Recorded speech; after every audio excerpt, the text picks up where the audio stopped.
심이네.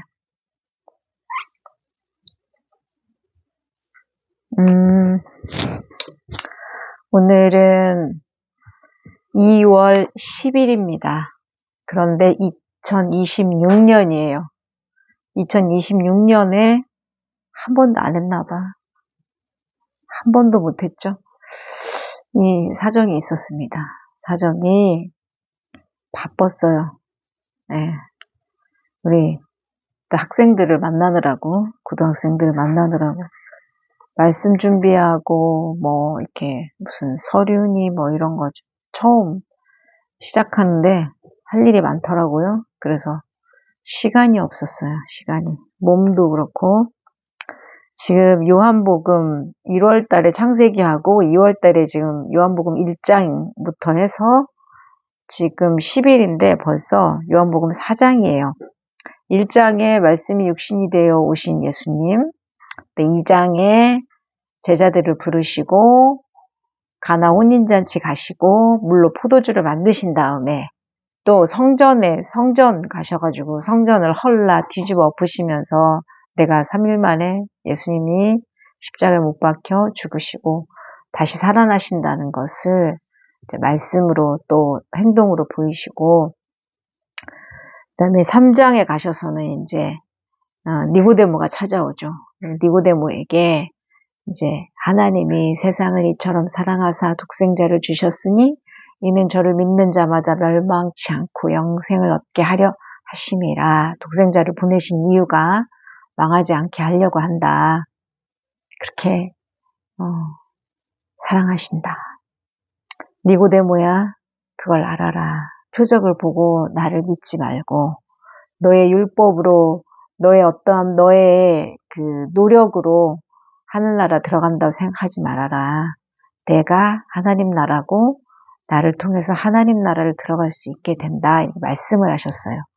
그리고 그런 다음에 이제 사마리아로 가십니다. 일부러.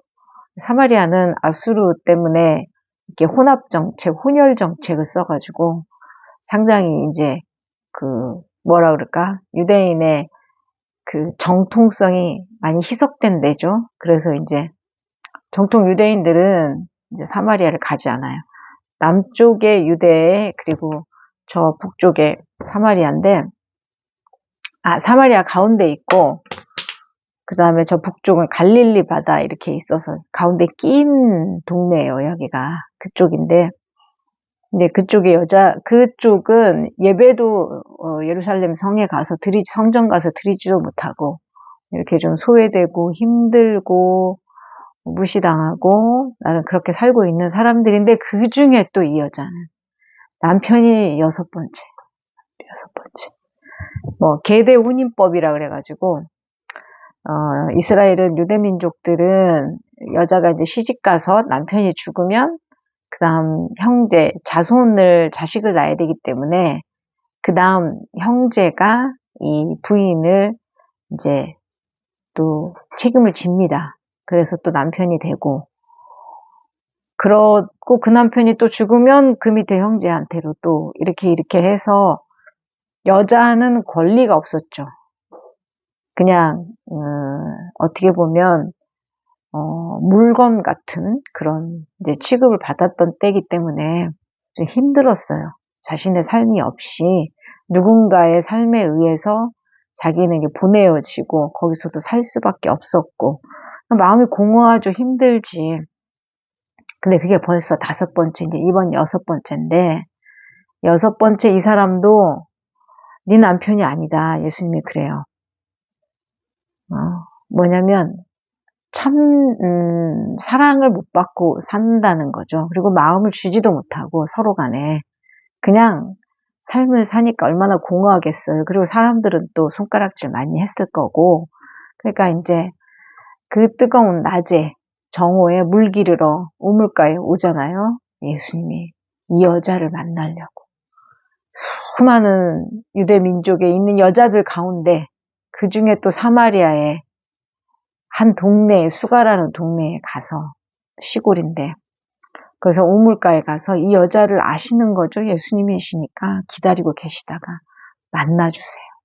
마음이 아프고 힘들 걸 아시고 예수님은 우리한테 그러시는 것 같아요. 찾아오시죠. 헛헛할 때, 힘들 때, 괴로울 때, 또 어디도 의지할 것 없을 때 예수님 찾아오십니다. 근데 이거를 이 여자는 말이 통해요. 어떻게 보면 예수님하고 예배도 드렸고 이 산에서 예배도 했고 조상 야곱도 알고 여자는 그래요. 그러니까 이 영적으로 굉장히 메말라 있었던 거지. 그러니까 이제 말귀를 알아듣는 거예요. 근데 이제 여기도 말고 저기도 말고 예루살렘이라고 성전이라고 성전은 여기서 예배 드려봤자 소용없다. 뭐 사람들이 이렇게 얘기하는데 예루살렘에 있다 하더라. 이렇게 이제 여기는 아니라고 하는데 당신은 어떻게 이제 그렇게 얘기를 하니까 예수님이 예배할 때가 이르리라. 너희는 알지 못하는 것을 예배하고 우리는 아는 것을 예배하노니 이는 구원이 유대인에게서 아버지께 참되게 예배하는 자들은 영과 진리로 예배할 때가 온다. 이 때가 이제 예수님이 오신 때죠. 메시아로 오셔서 정말 이제 십자가에 못 박혀 죽으시고 부활하신 후에 십자가에 못 박혀서 모든 사람들의 죄를 다 씻어주고 난 뒤에 그 뒤에 이제 성령님이 오시니까 그 예수님을 믿으면 성령을 선물로 주신다고 했고 성령님이 오시면 하나님이 우리 가운데 임하시고 정말 이제 영과 진리로 내 영이 열려서 성령님을 맞아들이고 하나님 앞에 말씀 앞에 제대로 예배를 드리는 거죠. 예수님 앞에 예수님의 이름으로. 그래서 하나님은 영이시기 때문에 예배하는 자가 영과 진리로 예배할지니라 오늘 말씀하시고 여자한테 메시아 곧 여자가 알아요. 메시아 곧 그리스도라 하는 이가 오실 줄을 내가 아노니 이걸 아는 거예요. 여자는 영적으로 여자는 깨어 있는 거예요. 같이 사는 사람들은 몰랐던 거예요. 그래서 수준이 안 맞았던 거지. 수준은 안 맞는데 그렇게 남자에게 이렇게 묶여서 살 수밖에 없었던 인생인데 이걸 알고 있는 거예요. 이 여자가. 예수님이 그걸 아셨던 거예요. 다 가서 내가 곧 그 메시아다 말씀을 하신. 얼마나 여자가 기분이 좋았을까. 맞아 떨어졌잖아. 예수님을 알고 있었고 미리 들었겠죠. 말씀을 듣고 또 전에 내려온 얘기도 들었겠고 갈망을 하고 있었던 사람이었기 때문에 예수님은 그녀에게 가장 먼저 가서 얘기를 하고 싶었던 것 같아. 지금 제자들한테도 그 얘기를 안 했던 것 같은데 요한복음에서는 여자한테 처음 얘기를 해요. 알아들으니까. 비천하다고 생각했던 사람들보다도 직접 찾아가셔가지고 우리한테도 그러시겠죠. 찾아오셔서 말씀해 주시고 내가 메시아다 얘기해. 이거면 됐지. 이거면 뭐 옆에 같이 사는 사람이 말이 안 통하고 별 볼 일이 없어도 야 예수님 메시아라고 얘기해주고 예수님 만났으면 됐지. 예수님 참 당당하고 친절하십니다. 니고데모에게도 친절하게 네가 거듭나야 된다 말씀하시더니 여기 와가지고 여자에게도 또 친절하게 말씀해주니 우리 예수님 참 친절하세요. 말할 수 없는 사랑이죠. 감사합니다. 제가 큐티를 좀 잘해보려고 아이들에게 좀 가르쳐 보고 싶은데 쉽지 않지만 한번 해보려고 합니다.